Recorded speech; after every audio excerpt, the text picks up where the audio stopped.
Hi hello. இன்றைக்கி காலையில் எங்கள் வீட்டில் டிஃபன் செய்யலை. நேற்றும் நாங்கள் காலையில் சாப்பிடவில்லை, இன்றைக்கும் சாப்பிடவில்லை. ஆனால் இன்றைக்கி 2 பேருமே காலையில் டீ போட்டு ஆளுக்கு ஒரு பிஸ்கட் வச்சு சாப்பிட்டோம்.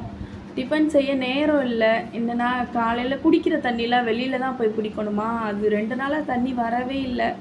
இன்றைக்கும் ஒரு 7 மணிக்கு தான் வந்திருக்கு. வந்துட்டு ஒரு 1/4 மணி நேரத்துலேயே 2 போச்சு. அதுக்கே ஏரியாவுக்குள்ளே சண்டை போட்டுட்டு தண்ணி பிடிச்சிட்டு இருந்தாங்களா, இப்படியே தண்ணி குழாய்க்கு அலைஞ்சோம் 2 பேருமே, அம்மாவும் மைனும். அதனால் காலையில் டிஃபன் செய்ய முடியலை. எந்திரிச்சு டீ பிஸ்கட் மட்டும் எனக்கு கொடுத்துட்டு நானும் குடிச்சிட்டு கிளம்பிட்டேன். இப்போ தான் வந்து கொஞ்சம் வீட்டில் பாத்திரம் வளர்க்குற வேலையெல்லாம் இருந்துச்சு. வேலையெல்லாம் முடிச்சுட்டு சாப்பாடு வச்சு தயிர் சாதம் வச்சு உருளைக்கிழங்கு பொரிச்சிருக்கேன்.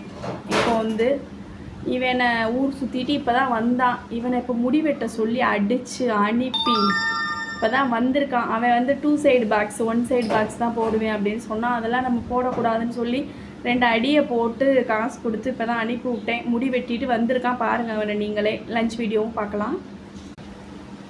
ஹாய், என்னை இன்னமும் முடி வெட்ட சொல்லிக்கிட்டே இருக்காங்க. என்னடா சொல்லிக்கிட்டு இருந்தேன் சொல்லுடா. நான் அங்கே பார்த்து என் கரண்ட் வேற போய் வருது, அதான் பார்த்துட்டு இருந்தேன். பேசுடா.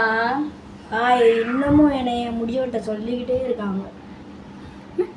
அவன் மண்டையை எல்லாருமே பாருங்க. இவன் முடி வெட்டின மாதிரியா இருக்கு. எவ்வளோ முடி இருக்குன்னு பாருங்க. இங்கே பாருங்க, இவ்வளோ முடி இருக்கு. இது முடி வெட்டின அர்த்தமா? பின்னாடியெல்லாம் முடி இல்லை, முன்னாடி விட்டு முடியோட இருக்கா. திரும்ப போய் வெட்டிட்டு வான்னு சொன்னால் கேட்க மாட்டான்.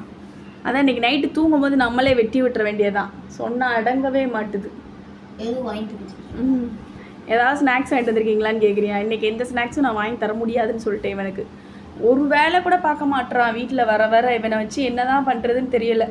ஆம்பளை பையனா அதிர்ஷ்டம்னு சொல்கிறாங்க. இல்லவே இல்லை, பொம்பளை பிள்ளையாவது ஏதாவது ஒரு வேலை பார்க்கும். இதெல்லாம் சுத்தம் வேஸ்ட்டு. இன்றைக்கி எங்கள் வீட்டில் என்ன லஞ்சுன்னு பாருங்கள். அதே தயிர் உருளைக்கிழங்கு, தயிர் சாதம், அப்புறம் வந்து உருளைக்கிழங்கு பொரியல். இதுதான் எனக்கு ஈஸியாக இருக்கும். அடுத்து வந்து பால். அடுத்து இதில் கொஞ்சம் சாப்பாடு வந்து தயிர் போட்டு கலந்து வச்சுருக்கான். என்னோடய ஃப்ரெண்டு ஒரு பையன் சாப்பிட வரேன்னு சொல்லியிருக்கான். இவ்வளோ தான் இன்றைக்கி எங்கள் வீட்டில் சிம்பிளாக தான் போச்சு. நாளைக்கு வந்து கண்டிப்பாக காலையில் டிஃபன் லஞ்ச் இருக்கும். நாளைக்கு வந்து ஸ்கூல் எப்பவும் போல் சீக்கிரம் எந்திரிக்கணும், டிஃபன் லஞ்ச் எல்லாமே செய்யணும். வேலை இருந்துகிட்டே தான் இருக்கும், சரியாக இருக்கும். லீவுனா அவனுக்கு அசால்ட்டுனா எனக்கும் கொஞ்சம் அசால்ட்டு தான். இன்றைக்கி நேற்றெல்லாம் இருந்தாலும் இன்னும் அவன் ஹோம்ஒர்க்கே எழுதலை. நேற்றும் இன்றைக்கும் வேலை இருக்குது கொஞ்சம். பாருங்களேன், இன்றைக்கும் காற்றடிக்குது. ஆனால் வெயில் தான், இருக்க முடியல, வெக்கையாக இருக்குது. சரி, பாய். சண்டே என்ஜாய் பண்ணுங்கள் எல்லோரும்.